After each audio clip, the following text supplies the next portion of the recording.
দেশের সামনের ভবিষ্যৎ কি,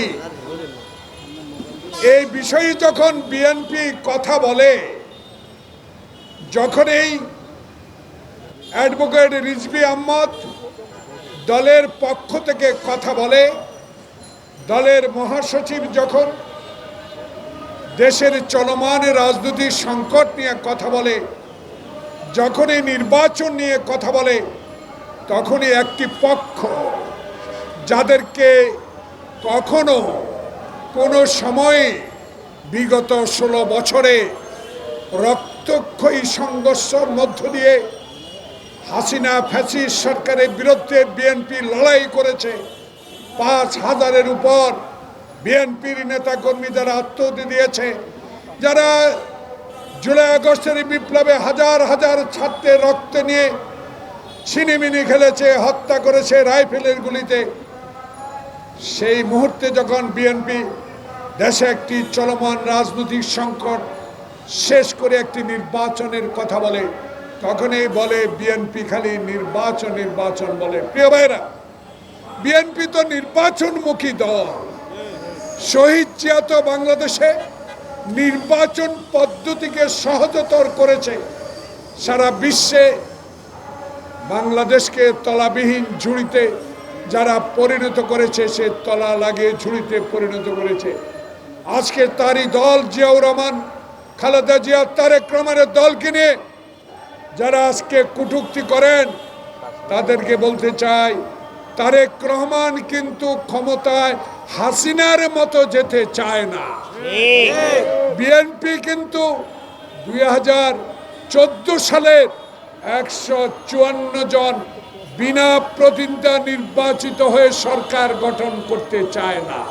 তারেক রহমান চায়, আমার ভোট আমি দিব, মৃত ব্যক্তির ভোট হবে না, কবর থেকে উঠে ভোট হবে না, দিনের ভোট দিনে হবে। ভোট কেন্দ্রে কোনো মাস্তান থাকবে না, ভোট কেন্দ্রে কোনো কারচুপি হবে না। নির্বাচন কমিশন প্রধান প্রিজাইডিং অফিসারকে নির্দেশ দিবে না অমুককে ভোট দিয়ে দাও, এমন ভোট চায় তারেক রহমান। তাই আপনাদের গায়ে জ্বালা পোড়া শুরু হয়েছে। এই জ্বালা পোড়ায় কোনো লাভ হবে না।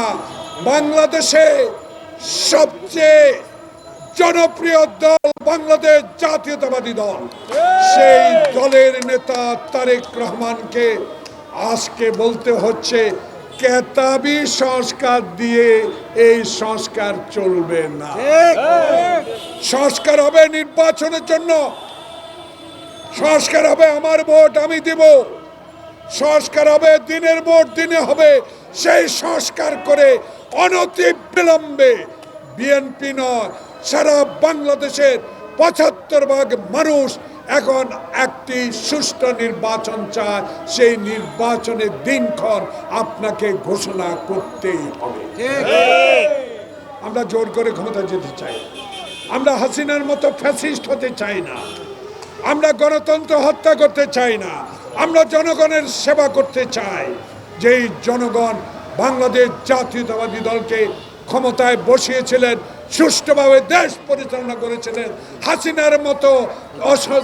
হাসিনার মতো ফ্যাসিস্ট সরকার পৃথিবীর ইতিহাসে আছে কিনা আমি জানি না।